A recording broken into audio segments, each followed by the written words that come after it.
সময় হযরত ইব্রাহিম আলাইহিস সালাম তাদের নিয়ে বের হলেন। কাবার কাছে মসজিদের উঁচু অংশ জমজম কূপের উপরে অবস্থিত একটা বট গাছের নিচে ইব্রাহিম আলাইহিস সালাম তাদের দুজনকে রাখলেন। তখন মক্কায় মানুষ পানির ব্যবস্থা কিছুই ছিল না।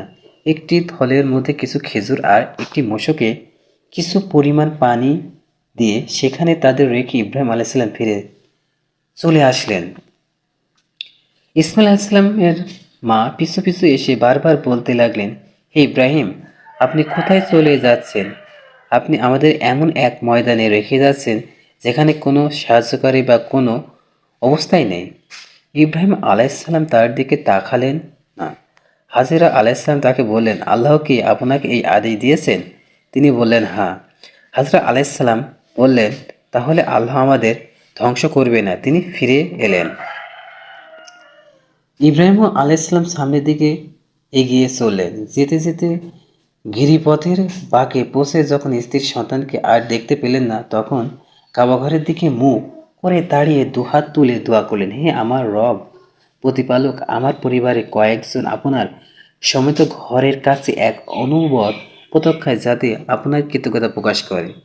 ইসমাইল আলাইহিসসালাম মা ইসমাইলকে স্তনের দুধ পান করাতেন আর নিজে ওই মশক থেকে পানি খেতেন।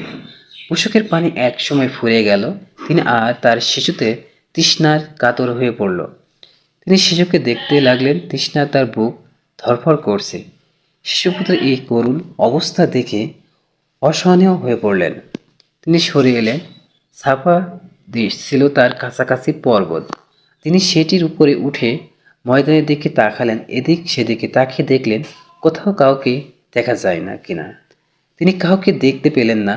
সাফা পর্বত থেকে নেমে তিনি নিচের ময়দানে পৌঁছালেন। বস্ত্রের একটি প্রান্ত তুলে ধরে ক্লান্ত শ্রান্ত মানুষের মতো ছুটতে চললেন। তিনি ময়দানের পার হয়ে একসময় মারোয়া পাহাড়ের উপরে উঠে এলেন। আবার এদিক সেদিক তাকিয়ে দেখলেন কাউকে পাওয়া যায় কিনা। কাউকে দেখতে পেলেন না। এভাবে তিনি 7 বার দৌড়াদৌড়ি করলেন। ইবনে আব্বাস রাদিয়াল্লাহু আনহু বর্ণনা করেন যে নবী সাল্লাল্লাহু আলাইহি ওয়াসাল্লাম বলেছেন, এজন্য মানুষ এই পর্বত দুটোর মাঝখানে ছাই করে থাকে। তিনি যখন মারোয়া পাহাড়ে ওঠার পর একটি শব্দ শুনতে পেলেন, নিজেকে নিজে বললেন, একটু অপেক্ষা করো। তিনি মনোযোগ দিয়ে শুনলেন। শুনে বললেন, তুমি তো আমার আওয়াজ শুনেছ, তোমার কোনো সাহায্যকারী আছে? ততক্ষণে জমজম কূপের কাছে তিনি একজন ফেরেশতাকে দেখতে পেলেন। ফেরেশতাটি নিজের পায়ের গোড়ালি বা ডানা দিয়ে আঘাত করলেন। এতে পানি বের হতে লাগলো। হাজরা আলাইহিসসালাম চারপাশে নিজ হাতে বাদ দিয়ে এক চৌবাচ্চার মতো করে নিজের হাতের আছলা ভরে তার মশকে পানি ভরতে লাগলেন। পানি উপচে পড়ছিল। ইবনে আব্বাস রাদিয়াল্লাহু আনহু বলেছেন যে নবী সাল্লাল্লাহু আলাইহি সাল্লাম বলেছেন, ইসমাইলের মাকে আল্লাহর রহম করুন। তিনি যদি বাদ না দিয়ে জমজম ছেড়ে দিতেন, কিংবা বলছেন যদি আছলা ভরে পানি মশকে জমাতেন, তাহলে জমজম একটি কূপ না হয়ে প্রবাহিত ঝর্ণায় পরিণত হতো। রাবি বলেন, অতঃপর হাজেরা আলাইহিসসালাম নিজেই পানি খেলেন, শিশুপুত্রকেও পান করালেন। ফেরেশতাটি তখন তাকে বললেন, আপনি ধ্বংস কোনো আশঙ্কা করবেন না, কারণ এখানে আল্লাহর ঘর। এই শিশুটি আর তার পিতা মিলে এখানে ঘর তুলবে। আল্লাহ তার আপনজনকে কখনো ধ্বংস করে না। আল্লাহর ঘরের স্থানটি তখন ছিল জমিন থেকে টিলার মতো উঁচু। বন্যায় আসা এর ডানে বায়ে ভেঙে যাচ্ছিল। হাজরা আলাইহিসসালাম এভাবেই দিন যাপন করছিলেন। একসময় জুরহুম গোত্রের একদল লোক তাদের পাশ দিয়ে যাচ্ছিল। বলেন, জুরহুম পরিবারের কিছু লোক কাদা নামে একটি উঁচু ভূমির পথ ধরে এদিকে আসছিল। মক্কায় তারা নিচু ভূমিতে নেমে এলো। তারা দেখল এক ঝাঁক পাখি চক্রকারে উড়ছে। তারা বলল, নিশ্চয় ওই পাখিগুলো পানির উপর উড়ছে। আমরা বহুবার ময়দানে এই পথ পার হয়েছি, কিন্তু এখানে কখনো পানি ছিল না। কয়েকজন লোকেরা তারা সেখানে পাঠালো। তারা কি পানি দেখতে পেল। ফিরে এসে সবাইকে পানি খবর দিল। খবর শুনে সবাই সেদিকে এগিয়ে গেল।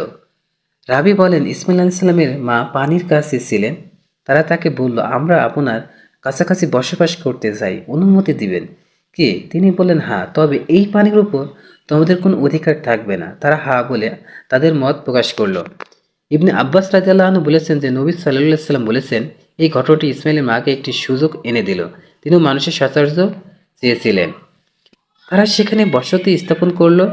পরিবার পরিজনের কাছে খবর পাঠালে তারাও এসে তাদের সঙ্গে বসবাস করতে লাগলো। পরে তাদেরও কয়েকটি পরিবার এসে বসতি করলো। এদিকে ইসমাইলের যৌবনে উপনীত হলেন, তাদের কাছ থেকে আরবি ভাষা শিখলেন। যৌবনে পৌঁছে তিনি তাদের কাছে কয়েকটি আকর্ষণীয় ও প্রিয় পাত্র হয়ে উঠলেন। তিনি পূর্ণ যৌবন পেলেন। তারা তার সঙ্গে নিজেদের একটি মেয়েকে বিয়ে দিল। এরই মধ্যে ইসমাইল আলাইহিসসালামের মা হাজেরা আলাইহিসসালাম ইন্তেকাল করলেন। ইসমাইলের বিয়ের পর ইব্রাহিম আলাইহিসসালাম তার পরিত্যক্ত পরিজনের অবস্থা দেখার জন্য এলেন, কিন্তু ইসমাইলকে পেলেন না। তিনি তার স্ত্রীকে তার সম্পর্কে জিজ্ঞাসা করলেন। স্ত্রী বলল, তিনি আমাদের জীবিকার খোঁজে বেরিয়ে গেছেন। পুত্রবধূকে তিনি তাদের জীবনযাত্রা আর অবস্থার সম্পর্কে জিজ্ঞাসা করলেন। সে বলল, আমরা অতি দুর্ব্যবস্থা, খুব টানাটানি আর নিদারুণ কষ্টে আছি। ইব্রাহিম সালামের কাছে সে তাদের দুর্দশা নিয়ে অভিযোগ করল। তিনি বললেন, তোমার স্বামী বাড়ি এলে তাকে আমার সালাম জানিয়ে বলবে সে যেন তার ঘরের দরজার চৌকাঠ বদলে নেয়। ইসমাইল আলাইহিস সালাম বাড়ি ফিরে এসে যেন কিছুটা আভাস পেলেন। তিনি তার স্ত্রীকে জিজ্ঞেস করলেন, তোমাদের কাছে কেউ কি এসেছিল? স্ত্রী বলল, হ্যাঁ, এমন এক আকৃতির একজন বৃদ্ধ এসেছিল। আমাকে আপনার সম্পর্কে জিজ্ঞাসা করেছিলেন। আমি তাকে আপনার খবর দিয়েছি। তিনি আমাদের জীবনযাত্রা সম্পর্কে জিজ্ঞাসা করলেন। আমি জানালাম আমরা খুব কষ্টে আর অভাবে আছি। ইসমাইল আলাইহিস সালাম জিজ্ঞেস করলেন, তিনি কি তোমাকে কোনো নসিহত করেছে? স্ত্রী বলল, হ্যাঁ, তিনি আমাকে নির্দেশ দিয়েছেন আমি যেন আপনাকে তার সালাম পৌঁছাই।